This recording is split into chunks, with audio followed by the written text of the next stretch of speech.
Welcome back, Pixel Nation Comics Division here. How the hell are you? It seems that the month of December is shaping up to be a very good month when it comes to trailers. So far, we've gotten 3 pretty good ones. We have the Black Widow trailer, Wonder Woman, and now we have Ghostbusters Afterlife, formerly known as Ghostbusters 2020. So I'm very cautiously optimistic for the movies we'll be getting in 2020. So let's talk about Ghostbusters Afterlife. I have to say I'm pretty cautiously optimistic about it. I really like what I'm seeing so far. I would like to point out that I am getting a bit of a Force Awakens vibe off of this film though. And that's the thing that does make me feel a little hesitant. Obviously, this is gonna be another movie that's gonna be passing the torch to the next generation, and they kind of have to, considering for the most part, most of the Ghostbusters are aging out. Unfortunately, we lost Harold Ramis, so he's not able to be in this film. And both Dan Aykroyd, Ernie Hudson, and Bill Murray, they're not getting any younger.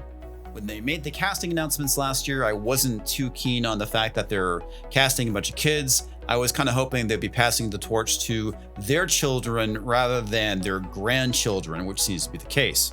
Now, the trailer hints at this quite a bit. It appears that the kids are going to be the grandchildren of Egon Spengler, and the little girl is almost a spitting image. She's like a little female version of Egon.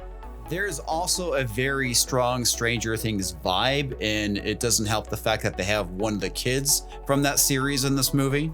Finn Wolfhard is a pretty good child actor, so I don't necessarily have a problem with him being in this film.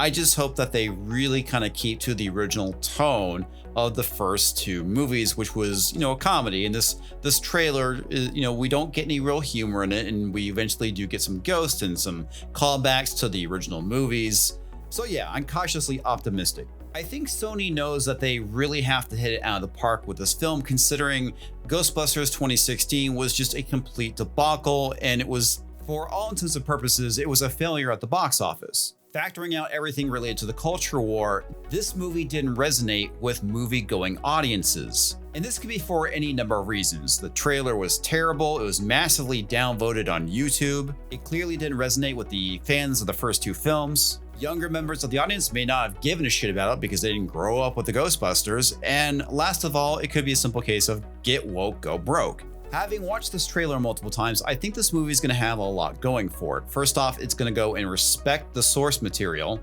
It has Ivan Reitman's son directing it, Jason Reitman, who is also one of the writers. And it also has the majority of the surviving cast returning, with the exception of Harold Ramis and Rick Moranis, who for the most part has retired from acting. And I think for the most part, this trailer is actually being very well received. However, not so much by the SJWs and NPCs that were a fan of the 2016 version of the film. The one that nobody liked. Naturally, the criticisms are going to start on Twitter and eventually will get picked up by the Axis media.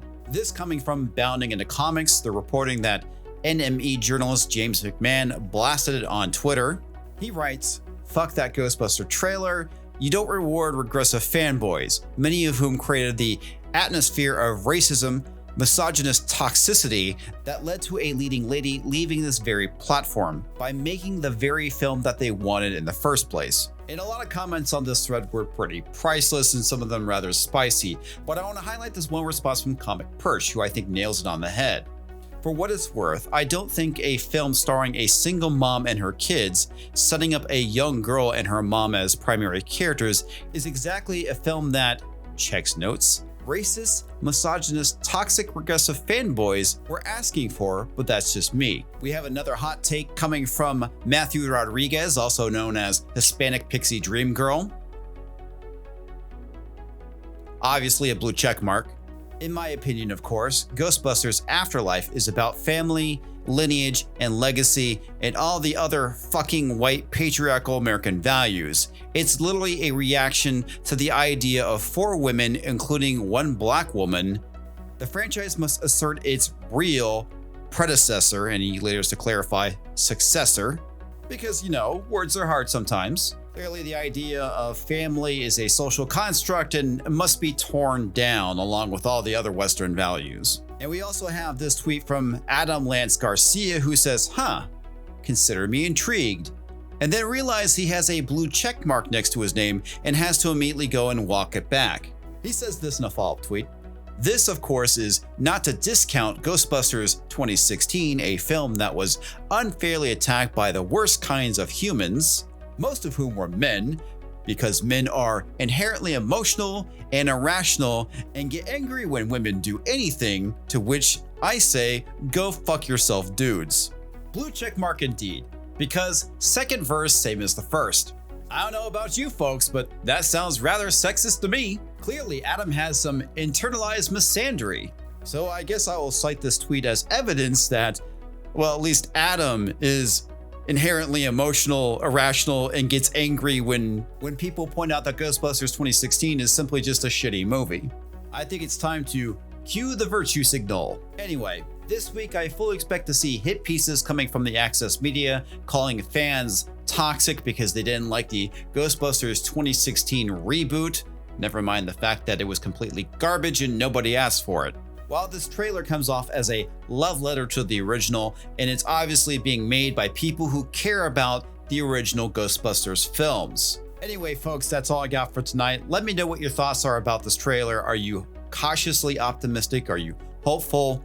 Hopefully this means that we're seeing a turnaround in the culture war and that we're gonna start getting some good movies without identity politics and just have some fun entertainment once again. If you enjoyed this video, make sure to go and smash that like button. And if you didn't, well, thanks for watching anyway. Make sure to click that subscribe button for more of my crappy content and shitty opinions. And make sure to bash that bell for notifications. I can't tell you if it works, but it makes me feel better to tell you to do it. Don't forget, folks, Kappa is just around the corner, so make sure to go and subscribe to me on BitChute just in case my channel magically disappears on January 1st. I also have a P.O. box in case you want to send me fan mail or coffee.